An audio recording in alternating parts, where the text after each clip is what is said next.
नमस्कार मंडळी, कसे आहात? मजेत ना? आज आपण वेगळ्या पद्धतीची पावट्याची झणझणीत भाजी कशी करायची ते पाहणार आहोत. चला तर रेसिपीला सुरुवात करायची आहे. इकडे मी कढई घेतली आहे. तेल गरम करायला आधीच ठेवलं होतं. आपण आता याच्यामध्ये जिरं घालून घेणार आहोत 1 चमचा. जिरं चांगलं तडतडलेलं आहे. त्यानंतर आपण ह्याच्यामध्ये 1 कांदा असा बारीक चिरून घेतलेला आहे, तो घालून घेणार आहोत. त्यानंतर कढीपत्ता व 2 ते 3 लसूण पाकळ्या अशा मी किसून घेतलेल्या आहेत, त्या घालून घ्यायच्या आहेत. मग परतवून घ्यायचं आहे चांगलं. कांदा चांगला गोल्डन ब्राउन होईपर्यंत परतवून घ्यायचा आहे. मग त्यानंतर त्याच्यामध्ये आपण आता 1 टोमॅटो घालणार आहोत बारीक चिरलेला, तो सुद्धा आपल्याला चांगला परतवून घ्यायचा आहे. व कोथिंबीर घालायची आहे त्याच्यामध्ये, ती सुद्धा चांगली परतवून घ्यायची आहे.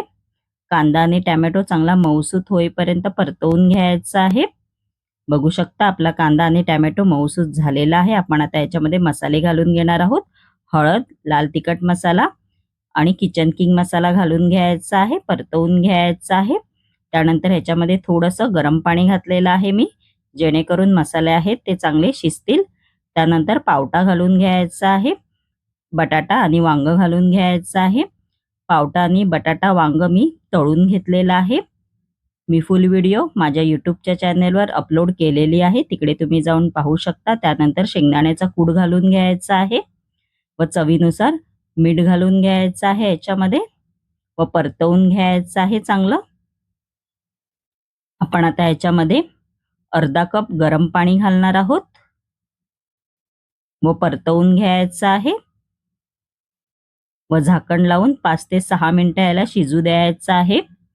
वेळ नाही लागत, कारण पावटा आपण तळून घेतलेला आहे, त्यामुळे शिजायला वेळ नाही लागणार. असं झाकण लावून घ्यायचं आहे. चला तर आपण आता बघूया आपला पावटा शिजला आहे की नाही.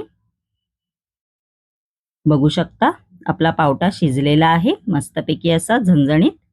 माझी ही रेसिपी जर तुम्हाला आवडली असेल तर नक्की माझ्या चॅनेलला लाईक, शेअर अँड सबस्क्राईबर करायला विसरू नका.